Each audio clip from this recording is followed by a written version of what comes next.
विश्लेषक कहते हैं, लेकिन जिस तरह का परिणाम विधानसभा के चुनाव में मिला, क्या कमलनाथ की स्ट्रेटजी विधानसभा चुनाव में फेल होने के बाद लोकसभा चुनाव में अलग स्ट्रेटजी देखने को मिलेगी? इन सब विषयों पर बातचीत करेंगे। शहरयार खान साहब हमारे साथ बातचीत करने के लिए जुड़ गए, कांग्रेस का पक्ष रखेंगे।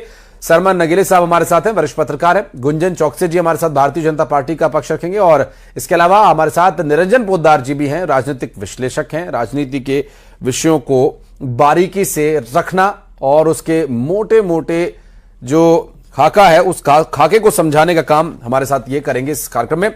पोद्दार साहब, ये बात तो तय है कि कमलनाथ एक मध्य प्रदेश में कांग्रेस के पास एक बड़ा चेहरा है, लेकिन 2023 में शिकस्त जो हुई उस अब वही नेता उसी चेहरे के साथ 2024 में बीजेपी को शिकस्त कैसे देगा?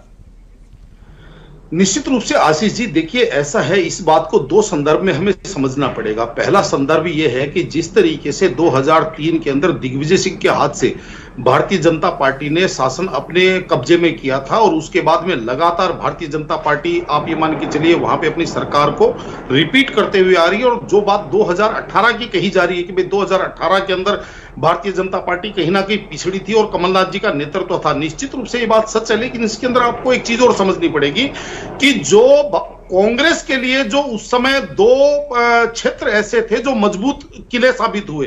पहला महाकौशल, जो इस बार भी कांग्रेस के लिए मेरे हिसाब से मुफीद रहा है, लेकिन जो दूसरा क्षेत्र था वो था बुंदेलखंड। और बुंदेलखंड के जो वहां के जो सर्वमान्य नेता हैं ज्योतिरादित्य सिंधिया, उनका भी पिछली बार प्रभाव था। और आपने देखा होगा कि पिछली बार जो नेतृत्व जो चुनाव लड़ा गया वो संयुक्त नेतृत्व में चुनाव लड़ा गया। जैसे ज्योतिरादित्य सिंधिया जी ने भी वहां पे धरातल पे काम किया और खूब पसीना बहाया था। तो आप ये नहीं कह सकते कि 2018 की जो विजयश्री थी वो केवल कमलनाथ जी की थी। हां, कमलनाथ जी का अगर हम नेतृत्व मानते हैं तो 2023 के जो विधानसभा चुनाव हुए इनके अंदर संपूर्ण रूप से उनका नेतृत्व रहा है। लेकिन अब अगर बात करें 2024 के चुनावों की, तो निश्चित रूप से अभी जो पत्रकार साहिब जो बोल रहे थे, मैं उनकी बात से सहमत हूं कि आज कांग्रेस वहां पे विकल्पहीन है, क्योंकि दिग्विजय सिंह जी ने राजनीति में अपनी कहीं ना कहीं क्रेडिबिलिटी डाउन कर ली, और कमलनाथ जी का वहां के कैडर पे, वहां के नेताओं पे, और वहां जो इकबाल है उनका अपना,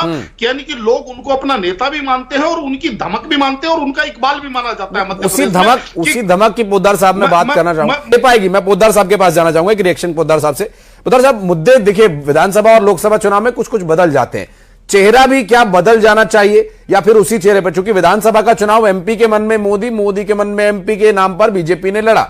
मुख्यमंत्री कौन होगा ये अभी भी, जिस तरह से खान साहब कह रहे हैं कि अभी भी उसमें पशुपेश की स्थिति है, लेकिन क्या कांग्रेस पार्टी के पास भी कोई ऐसा चेहरा होना चाहिए जिसे कि हर चुनाव में वो दिखा सके, या कमलनाथ ही वो चेहरा है?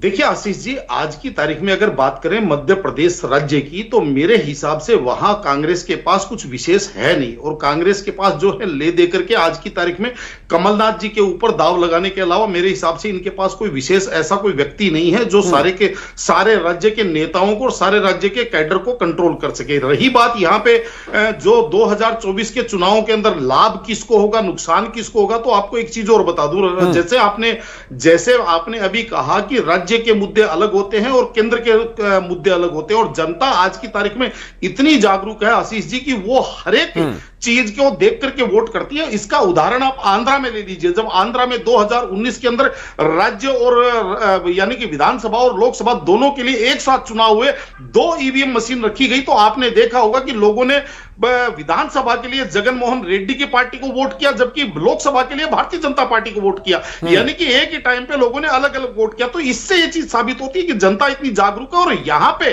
अगर कमलनाथ जी को नेतृत्व दिया जाता है तो मेरे हिसाब से इसके अंदर शायद कांग्रेस तो हो सकता है लाभान्वित रहे, लेकिन कमलनाथ जी को, शर्मन जी, मुद्दे बदलेंगे लोकसभा के चुनाव में? कमलनाथ इफेक्टिव होंगे?